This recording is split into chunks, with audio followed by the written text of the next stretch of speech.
Hey everyone, in this video, which is part of a series of videos, I will demo how you can create a web API that can process images to and from client applications using ASP.NET Core. There are 3 ways I will demo. In this first series, we will process images using a file system. In another series coming soon, I will demo processing images using a database. And in a later series, I will explore saving and retrieving images using a cloud provider. Beginning with the file system series, let's get started. You can find the links to the resources I'm using in the description section below this video. Alright, here we are in Visual Studio. Let's create a new project. ASP.NET Core. So I call it API. Car Garage. Alright, select API.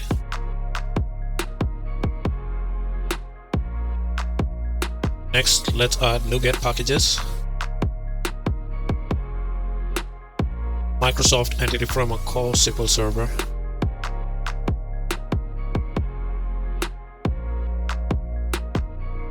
and the second package will be Tools, Microsoft Entity Framework call Tools.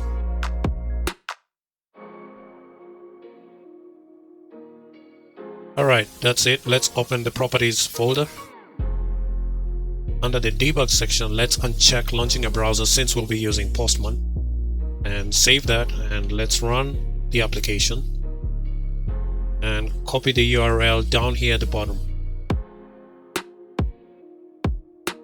Switch over to Postman and let's paste the URL in the address bar. Send a request to Weather Focused. Alright, our app successfully starts. Back to Visual Studio. Let me close these documents. Next, we're going to create 3 folders. First one is data for our ORM related classes. Number 2, entities. Finally, photos. In our photos, let's add photos from our computer.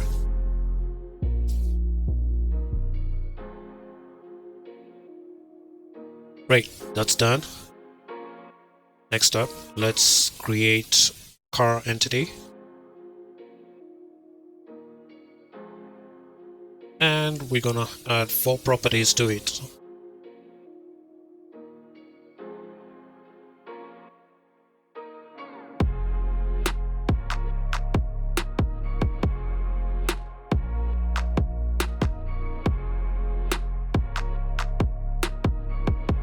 Alright, that's it for our car entity.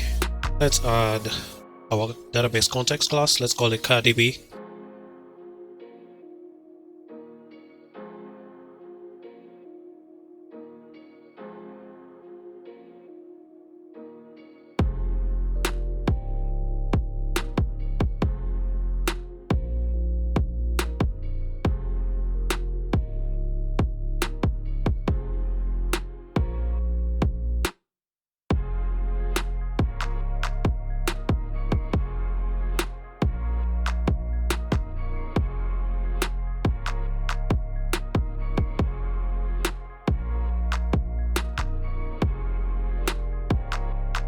So we're just adding our validation rules.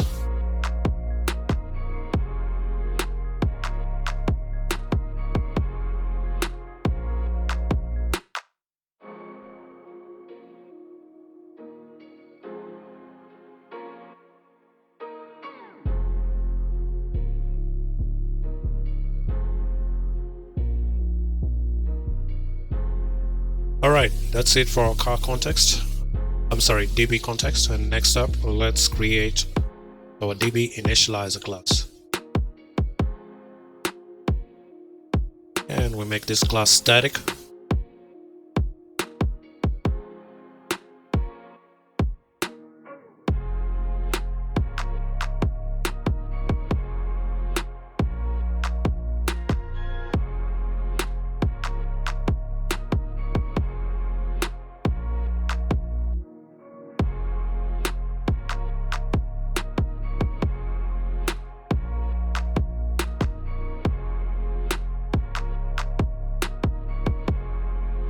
Right, here we are. So I've already prepared the data, so I'll just copy and paste it.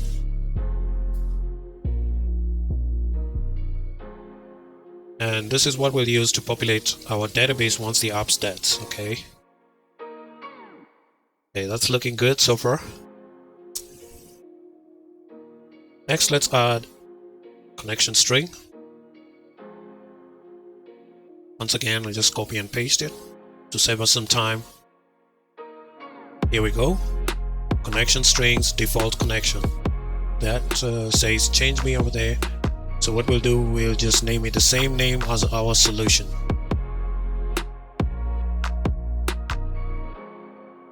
Here we go. Okay, so let's wire up our DB initializer class in program CS.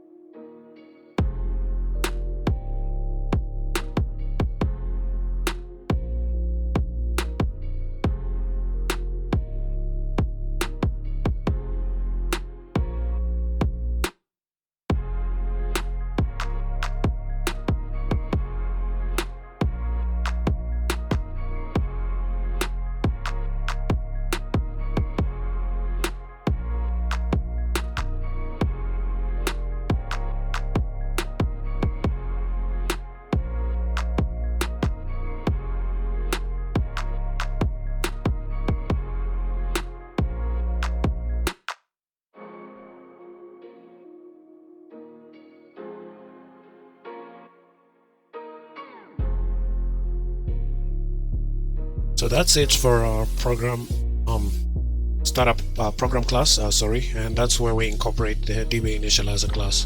Okay, so next up, let's add the DB context to our dependency injection container.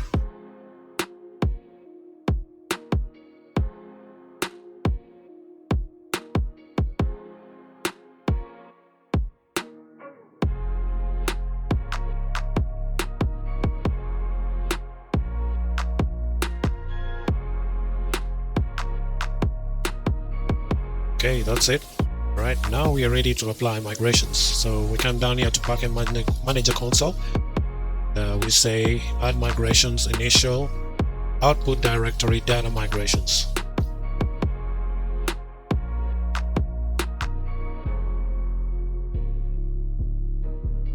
Great. So as you can see, our migrations are obeying our validation rules. So far, so good. Next, let's create the database by typing update database and press enter. This will go ahead and scaffold out an empty database in our SQL Server.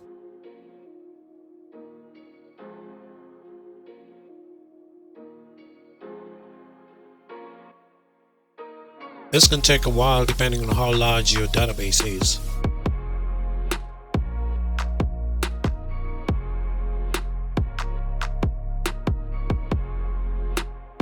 Okay, that's done. At this point, you must run the application again. So we hit Ctrl F5, and as you can see, the build succeeded. So over to Postman, and we must resend the request again. Now this process will reinitialize the database with the data. Now we can have a look at the database right here. Let's hit refresh, and let's look for a database called Car Garage 7. And here it is, span tables, and there is our car table. Let's view data, and beautiful. Here is our data populated with the file names and the title of our cars, and this corresponds to our photo file names right here. Okay, so everything looks good at this point. So here's what we've done so far: the database and our migrations, the commands to create our migrations and create our database, and startup right here, program CS, and that's where our DB initializer class is incorporated, our connection string, our DB initializer, our car DB context with validation rules, and And finally, we have our car entity. And don't forget photos. Of course, we need photos. So at this point, we did not save the photos in our database. We just saved the file names, and that's, as you can see from right here. Okay, so we just took the file names. There's no photo in our database. They're just names of the file. All right, great. Let's stop here now that we've got our web API successfully configured with the database using code-first approach of Entity Framework. Join me in part 2 where I build CRUD operations using controllers. If you found this video helpful, support the channel by liking and subscribing. Feel free to leave any comment or query in the comment section below this video. Don't forget to click on the bell icon to get notified when I upload a new video. Thanks for watching, and see you in part 2.